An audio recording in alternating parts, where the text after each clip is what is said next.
तो यह क्या कहती है कि धनम धान्यम च मिष्ठानम व्यंजनाद्यम च यद्गृहे मदाधीनम भी कर्तव्यम बधुराह्ये पदे ब्रवीत। यह क्या कह रही है? जब वो कहती है कि पहले पैर पर तुम रखो और भगवान विष्णु तुम्हें मनोवांछित प्रदान करेंगे, तो ये कह रही है कि धन धान्य अनादि मधुर व्यंजन जितने भी संपत्तियां घर में हैं उन सबको आप मेरे अधीन करिए, ताकि उनके द्वारा मैं आपके कुटुंब अर्थात आपके परिवार के लिए अच्छे प्रकार से सेवा कर सकूं। ठीक, पहले पर रखो जी, दाहिने पैर का अंगूठा रखो इस पर खड़ी रहो। फिर दूसरी वो क्या कहते हैं, साड़ी बनाई दो विष्णुत्वा नयत, नीचे सके दूसरे मंडल में तुम दाहिना पग रखो, जिससे तुम्हें भगवान विष्णु जो हैं तुम्हारे शरीर के अंदर उत्तेजना अर्थात बल पौरुष प्रदान करेंगे। ठीक, फिर ये उनसे क्या कह रही है कि ठीक है, आप जब मेरे अंदर ऐसी बात आएगी तो मैं अब आज के बाद यह प्रतिज्ञा करती हूँ कि मैं जीवन पर्यंत आपके परिवार के लिए कभी कटु वचन नहीं बोलूँगी, हमेशा प्रिय वाक्य बोलूँगी। ऐसा करके यह वह दूसरे मंडल पर पैर रखती है। त्रीणि रासयोपस्याय विश्रुत्वानयतु। अब वो कह रहे हैं कि अरे अब तुम तीसरे मंडल में पैर रखो, ताकि विष्णु भगवान तुम्हारे धन की वृद्धि करेंगे। फिर ये क्या कह रही हैं, पति भक्तिरता नित्यम क्रीडास्यामि त्वया सह त्वदन्यम न नरम मनसे तृतीयम साब्रवीतम। अर्थात अब मैं पतिपरायण होकर के अर्थात पतिव्रत धर्म का पालन करती हुई अपने माता पिता के उत्तम कुल को छोड़ करके आपके माता पिता के उत्तम कुल में प्रवेश करके हमेशा निश्चिंत भाव से अपना जीवन व्यतीत करूंगी। फिर ये क्या कह रहे हैं कि अब तुम चौथे पैर पर रखो।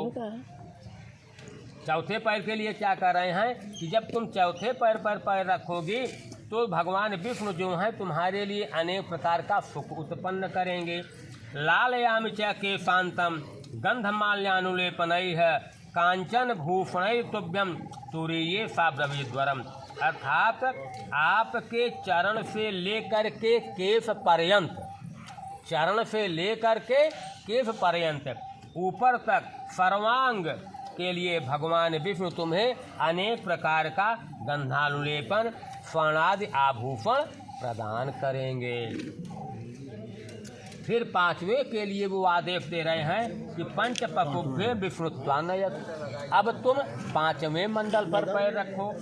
फिर पांचवें पैर पर रखने से क्या होगा कि तुम्हें भगवान विष्णु गौ इत्यादि की वृद्धि करेंगे। गोधन गजधन बाज, इस प्रकार का धन वो प्रदान करेंगे। फिर उससे क्या होगा, सखी परिवृता नित्यम गौर्या रस तत्परा त्वयि भक्ता भविष्यामि पंचमे साब्रवीम। अर्थात तुम निरंतर हमेशा अपने मंगल कामना के लिए, अमंगलता को दूर करने के लिए और मंगल कामना करने के लिए अपने सखियों के सहित किसकी आराधना करोगी? गौरी की, माँ पार्वती भगवती की हमेशा जीवन पर्यंत आराधना करोगी। अब छठवें पैर में रखने के लिए क्या कह रहे हैं कि खल ऋतुभ्यो विष्णुत्वा नयत। अर्थात छठवें मंडल में तुमको जो 6 प्रकार की ऋतुएं होती हैं वह उत्तम समय तुम्हें प्रदान करेंगी। हर ऋतुओं का समय अलग अलग होता है, वो समय आपको प्रदान करेंगी। यज्ञे होमे च दानादौ भवेयम तद्मामतः तत्त्वं ततिष्ठामि पदे हस्त ब्रवीद्वम। अर्थात यज्ञ होम दानादि जितने भी कार्य होंगे मैं आपके साथ में रह करके जीवन पर्यंत इन सब का पालन करती रहूँगी। फिर चलो अंतिम ले जाओ जी। सखे सप्तपदा भव सा मामनुव्रता भव विस्मृत्वानयतु। अर्थात वो कह रहे हैं कि अब तुम 7वें मंडल में पैर रखो, तो 7वें मंडल में जब पैर रखोगी तो तुम्हें भगवान विष्णु जो है 7 लोकों का सुख प्रदान करेंगे। एक लोक नहीं, 7 लोकों का सुख प्रदान करेंगे। और उस सुख से क्या होगा? सर्वे अत्र साधिनो देवा मनोभावा प्रबोधिनः वचनम च करिष्यामि सप्तमे च प्रदे ब्रवीम। अर्थात मेरी इन प्रतिज्ञाओं में अंतर्यामी देवगण जो हैं, अर्थात यहाँ पर जो भी कार्यक्रम हो रहा है, यहाँ पर देवता, माता पिता, आचार्य, यही सब साक्षी हैं, बाकी और कौन है? यह साक्षी रहेंगे। इस प्रकार से मैं वह करे कि मैं अपने बाएं ये 7वें पद को ले जा करके 7वें मंडल तक रख करके मैं आपके साथ रहने के लिए निश्चिंत हो जाती हूँ। चलो भैया ये लोहा पंडित जी लड़कियों को सुनाओ, सुनाओ बताइए। यहाँ पर हो जाएगा।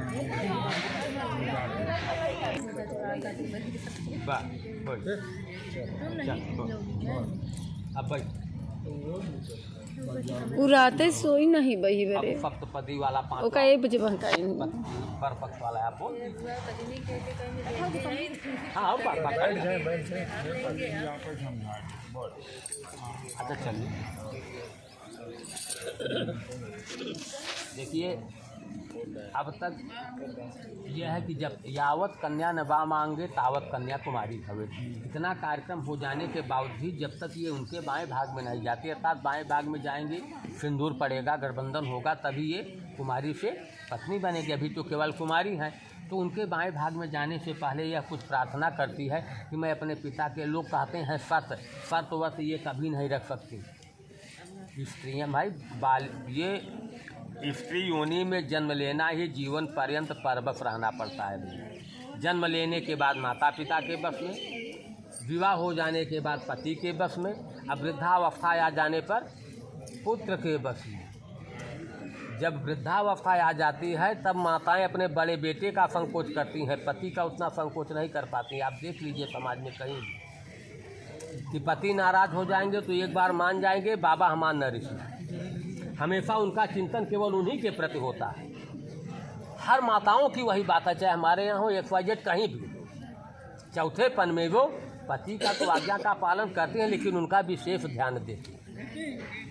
तो ये क्या कह रही हैं कि मैं आपसे, ये उनसे प्रार्थना करती है कि मैं आपके बाएं भाग में आऊँगी तो तीर्थ व्रतोद्यापन यज्ञ दानम मया सहत्वम यदिकांत कुर्या। आप जीवन पर्यंत कोई तीर्थ करें, व्रत करें, यज्ञ करें, दान करें, किसी व्रत का उद्यापन करें तो मया सहत्व इनके साथ में करें। फिर दूसरी व्याख्या कहती है कि हव्य प्रदान रमरांत पितृ से कव्य प्रदान पूजया। हव्य माने होता है हवन, ठीक। हवन जिस घर में होता है उस घर में हमेशा लक्ष्मी अचल निवास करती है। तो हवन करके इन देवताओं को प्रसन्न रखूंगी।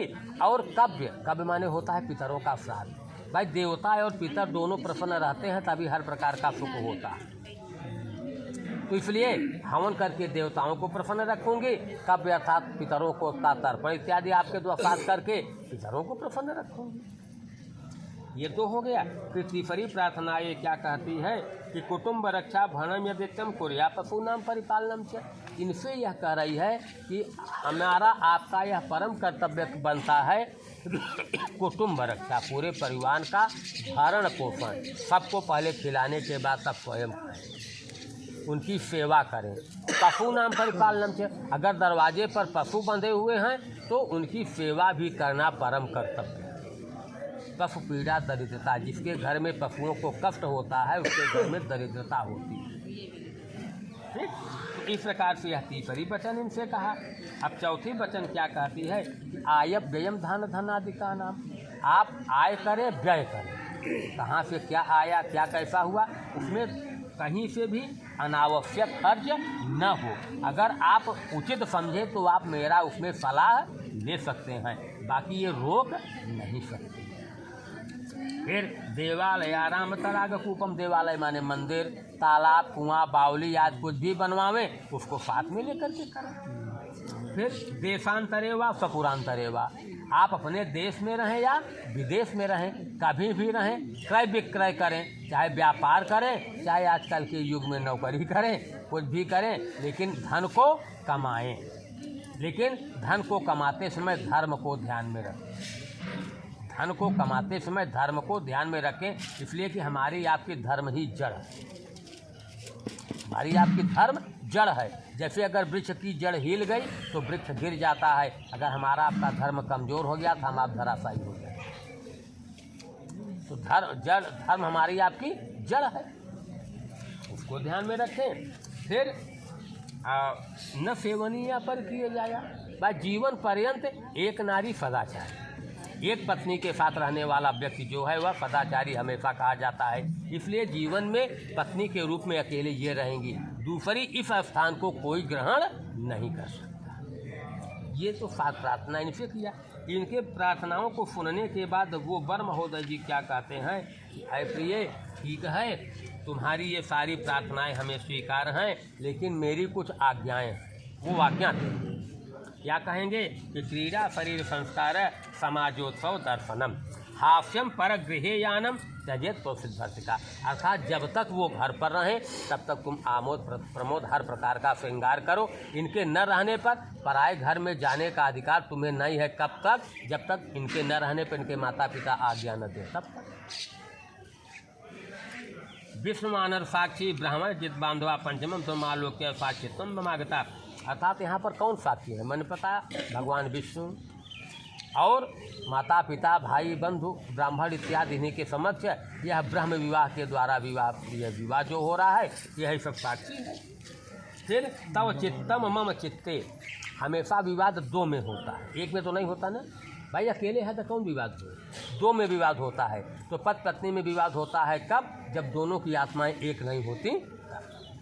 जब आत्माएं एक हो गई तो एक में विवाद हो ही नहीं करेगी। इसलिए भावना यह होनी चाहिए कि पति पत्नी दोनों एक रहे, अर्थात आत्मा एक हो जाए, मन मिल जाए। मम चित्तम ते चित्तम, उनके चित्त के अनुसार उनका चित्त हो जाए और उनके चित्त के अनुसार उनका चित्त हो जाए। और मम तुष्टि से कर्तव्य बधूनाम भक्तिरादात। फिर यह क्या कर रहे हैं कि मैं संतुष्ट होऊंगा कब? जब तुम मेरे माता पिता परिवार इत्यादि के लिए अच्छे वचनों का प्रयोग करोगी और उनकी सेवा को पूरा करोगी, उनके प्रति भक्ति भाव प्रकट करोगी। फिर बिना पत्नी कथम धर्मम आश्रणाम प्रवर्तते। जैसे हर नदियाँ बह करके कहाँ जाती हैं? समुद्र में। उसी प्रकार से 4 प्रकार के आश्रम हैं, लेकिन हर आश्रम कहाँ आते हैं? गृहस्थ आश्रम में। बिना गृहस्थ आश्रम के हम आप कोई भी कार्य नहीं कर सकते, कोई मुक्ति नहीं हो सकती, आगे बढ़ने का कोई अधिकार नहीं है। तो कह रहे हैं कि बिना पत्नी कथम धर्मम आश्रणाम प्रवर्तते तस्मात् त्वं विश्वस्ता। अर्थात पत्नी ही नहीं, आज के बाद तुम इनकी विश्वास पात्रा पत्नी बनोगी, लेकिन कभी भी इनके साथ किसी प्रकार का कपट की भावना नहीं होनी चाहिए, अभी तो विश्वास पात्रा बनोगे। भाई 1 बार 2 बार 3 बार आदमी विश्वास के लिए आजमाएगा, जब विश्वास जीतोगी तब विश्वास पात्रा पत्नी बनोगी। तो इस प्रकार से कह रहे हैं कि अब अगर तुम्हें मेरी इन बात का पालन करना है तो मैं तुम्हें अपने बाएं भाग में आने के लिए आदेश देता हूँ। प्रेम से बोलिए श्याम रामचंद्र की जय। तत्श्रुते वहितम पुरस्ता पश्यन सरदा सतम। सूर्य भगवान सामने देखा है, प्रणाम कर लीजिए दो है। ठीक, अब भैया आप सिंदूर निकालें। बाबा हल्दी का कब हो रहा है कि हमारे लगे बा देखो किसी हल्दी हो रहा है क्या रहेगा।